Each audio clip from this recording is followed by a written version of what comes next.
Bismillahirrahmanirrahim. Welcome to all my students. Dear students, I am Shafiq Ahmad, teacher PS Bunpora, collaborated with BMS Hajinar. Dear student, today we are going to discuss another topic of your geography. And today's topic is major crops.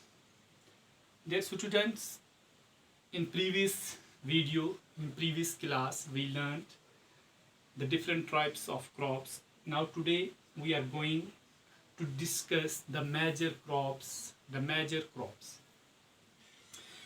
बच्चों, जैसा कि आपको पता है, crops जो हैं वो बहुत सारी किस्मों की होती हैं और इतनी बड़ी पॉपुलेशन जो दुनिया में है, इसकी रिक्वायरमेंट जो पूरी होती है बच्चों कहाँ से होती है? क्रॉप से होती है। फूड इसका क्रॉप से आता है, क्लोथ ये जो बनाते हैं क्रॉप से आते हैं, बेवरेज जो इस्तेमाल करते हैं वो भी कहाँ से आती है? क्रॉप से आती है।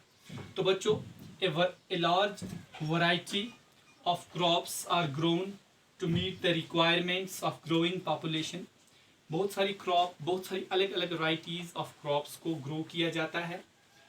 लोगों की जो पॉपुलेशन है, बढ़ती हुई पॉपुलेशन जो है, इसकी रिक्वायरमेंट को पूरा करने के लिए crop supply raw material for agro based industry. बच्चों, जैसा आपने प्रीवियस क्लास में देखा भी, इंडस्ट्रियाँ दो किस्म की होती हैं, एग्रो बेस्ड, मिनरल बेस्ड।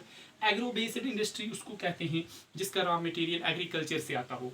तो एग्रीकल्चर क्रॉप से रिलेटेड है, तो बहुत सारी एग्रो बेस्ड इंडस्ट्री हैं जिनका रॉ मटेरियल हमें क्रॉप से मिलता है। अब हमने ये देखना है इस क्लास में कि डिफरेंट टाइप्स ऑफ क्रॉप जो आपकी बुक में डिस्कस किए गए हैं वो कौन से हैं। Classification of crops, number 1 food crops, वो क्रॉप जिनसे हमें फूड मिलता है। क्योंकि मैंने पहले ही बताया हमारी जो मेजर रिक्वायरमेंट है वो क्रॉप से पूरी होती है। फूड क्रॉप्स हमारे पास कौन कौन सा है बच्चों? राइस, वीट, मिलेट एंड मेज, ये हमारे पास फूड क्रॉप्स है। जैसे हमारी रोज़मर्रा की ज़िंदगी में हम राइस का बहुत ज़्यादा इस्तेमाल करते हैं, वीट का बहुत ज़्यादा इस्तेमाल होता है, मिलेट का होता है और कभी कभी मेज़ का भी होता है। तो rice, meat, wheat, millet and maize, these are the food crops.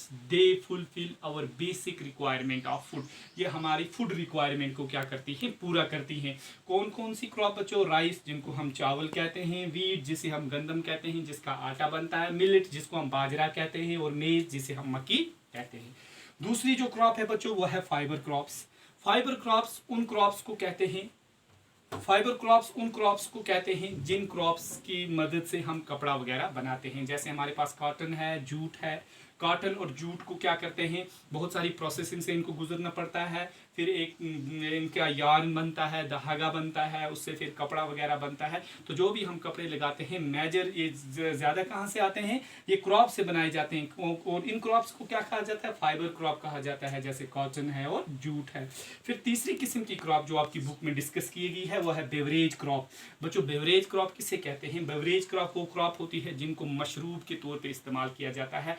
पानी के लिक्विड के अलावा पानी के साथ इनको क्या किया जाता है? इनको मिलाया जाता है, इनका शोरबा बनाया जाता है। जैसे कॉफ़ी है, टी है, इनको हम डायरेक्टली राइस की तरह, वीट की तरह, मिलेट की तरह, मेज़ की तरह इस्तेमाल नहीं कर सकते हैं।